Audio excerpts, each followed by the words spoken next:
बहुत समय पहले एक छोटे गांव के पास एक घना जंगल था जिसे लोग श्रापित जंगल कहते थे।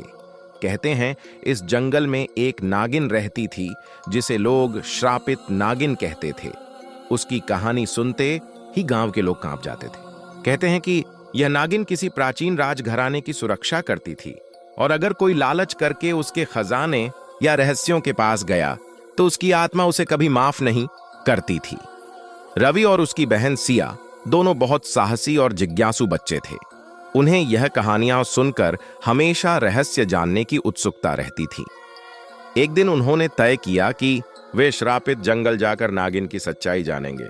रात का समय था और चांद आकाश में चमक रहा था। दोनों ने अपने साथ टॉर्च, खाने पीने की चीजें और कुछ जादुई वस्तुएं ले लीं। जैसे ही वे जंगल में कदम रखे, हवा ठंडी और रहस्यमयी हो गई। पेड़ों की पत्तियां सरसराने लगीं और दूर कहीं से धीमी फुफकार जैसी आवाज आने लगी। रवि ने सिया का हाथ पकड़ा और आगे बढ़ा। अचानक उन्हें एक झरने की हल्की रोशनी दिखाई दी।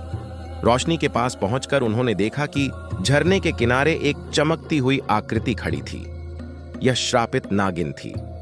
उसकी आंखें रात की तरह गहरी और चमकदार थीं और उसके शरीर पर सोने और नीले रंग के चमकदार ढाल जैसे जाले बने हुए थे। उसकी सांसों में एक अजीब शक्ति महसूस हो रही थी।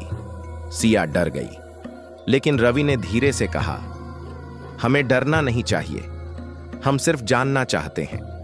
नागिन ने धीरे धीरे स्वर में कहा, अगर तुम्हारा मन शुद्ध और हृदय साहस से भरा है तो तुम मेरे रहस्य को देख सकते हो। लेकिन याद रखना, लालच और भय में कोई भी जीव यहां सुरक्षित नहीं रहेगा। रवि और सिया झरने के पास गए। झरने के पानी में चमकते हुए रत्न और पुरानी किताबें थीं। नागिन ने उन्हें पानी के ऊपर तैरते हुए खजाने की ओर इशारा किया। रवि ने कहा, हम इसे नहीं छुएंगे, हम सिर्फ देखना चाहते हैं। नागिन ने हल्की मुस्कान दी और उसकी आंखों से सुनहरी चमक फैल गई। तभी जंगल में एक तेज हवाएं चलने लगीं। पेड़ों की टहनियां टूटकर गिरने लगीं और झरने का पानी लहरों में बदल गया। नागिन ने चेतावनी दी, यदि तुम लालच करोगे तो यह जगह तुम्हें कभी छोड़ नहीं पाएगी। रवि और सिया ने धैर्य बनाए रखा और कुछ भी छुआ नहीं। अचानक झरने का पानी शांत हो गया और जंगल की डरावनी हवा कम होने लगी। नागिन ने कहा, तुमने परीक्षा पास कर ली। तुमने दिखाया कि साहस और सत्य का रास्ता लालच से अधिक मूल्यवान है। तब नागिन ने एक जादुई पत्थर रवि और सिया को दिया। पत्थर में इतनी शक्ति थी कि दोनों हमेशा सुरक्षित रह सकते थे और यदि किसी बुरे जीव या आत्मा का सामना हुआ तो पत्थर उनके लिए सुरक्षा कवच बन जाता। रवि और सिया ने झरने को पीछे छोड़ते हुए बाहर की ओर कदम बढ़ाया। जंगल का डर अब उनके लिए रहस्य और साहस का प्रतीक बन गया था। जैसे ही वे गांव पहुंचे, उन्होंने सबको अपने अनुभव सुनाया। गांव वाले हैरान रह गए कि कैसे दो छोटे बच्चों ने श्रापित नागिन का रहस्य बिना किसी डर के जान लिया।